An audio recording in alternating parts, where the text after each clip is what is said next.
रवा माली साल का कौमी इक्तिसादी जायजा कल जारी किया जाएगा। वजीर खजाना इसहाक डार इक्तिसादी सर्वे रिपोर्ट जारी करेंगे। मजीद जानते हैं डॉन न्यूज़ के नुमाइंदे ताहिर शिरानी से। जी ताहिर, अपडेट कीजिएगा। जी बिल्कुल, जो 30 जून को रवा माली साल ख़त्म हो रहा है, इस हवाले से जो इक्तिसादी जायजा है वो कल जारी किया जाएगा। और इत्तेहादी हुकूमत रवा माली साल जो अहम माशी हदाफ है वो हासिल करने में नाकाम रही।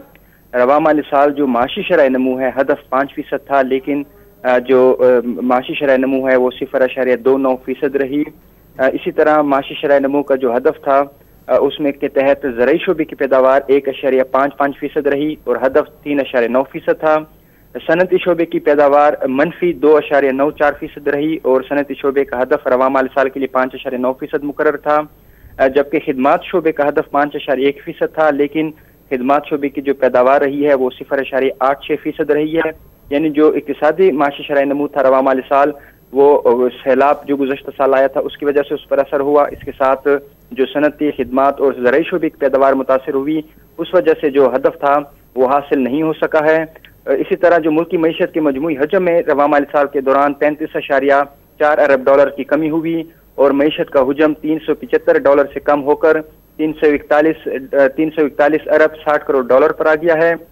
जबकि रवा माली साल जो पाकिस्तान की फीकस आमदनी है उसमें भी $198 की कमी हुई है और फीकस आमदनी कम होकर $1568 पर रह गई है।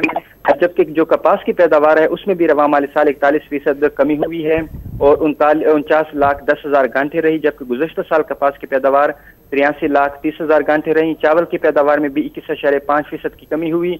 जो बेशतर अहदाफ थे रवा माली साल के लिए, चाहे वो फसलों के थे या जो माशी शरह के हवाले से थे, उसमें कमी हुई है और अहदाफ हासिल नहीं हो सके हैं। इसी तरह जो बरामदात का हदफ था रवा माली साल के लिए वो भी हासिल नहीं हुआ है और जबकि जो एफबीआर की रेवेन्यू है उसमें भी हदफ के मुकाबले में शॉर्टफॉल है। तो जो इसी तरह अगर रवा माली साल का जायजा लिया जाए तो बेशतर जो अहदाफ है वो हासिल नहीं हो सके हैं। ताहम हुकूमत को करंट अकाउंट खसारे को और दरामदात को काबू में रखने में कामयाबी मिली है।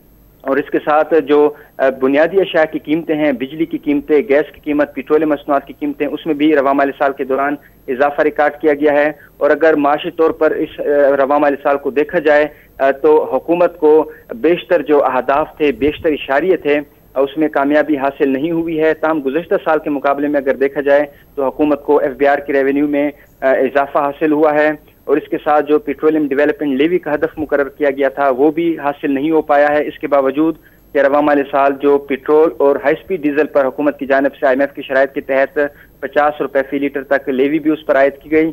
और मजमूई तौर पर देखा जाए तो रवा माली साल के दौरान जो बेशतर फाइनेंशियल और इंश्योरेंस का शोबा है उसकी शरह भी 5.1% के हदफ के मुकाबले में मनफी 3.82 रही है। इसी तरह रियल एस्टेट के शोबे की शरह 3.8% के हदफ के मुकाबले में तरक्की 3.72, पब्लिक एडमिनिस्ट्रेशन और सोशल सिक्योरिटी की शरह 4% के हदफ के मुकाबले में मनफी 0.76, तालीम 4.9% के हदफ के मुकाबले में 10.44 और सेहत और समाजी खिदमात के शोबे की शरह 3% के मुकर्रर हदफ के मुकाबले में तरक्की 8.49% रही। और इसी तरह अगर देखा जाए रवा माली साल के दौरान होल सेल और रिटेल ट्रेड की तरक्की की शरह 6.5% मनफी फीसद के हदफ के मुकाबले में 4.46 रही है और मवासलात और ज़खायर की शोबे की शरह 4.5% के हदफ के मुकाबले में तरक्की 4.73% रही है। बहुत शुक्रिया ताहिर शिरानी अपडेट करने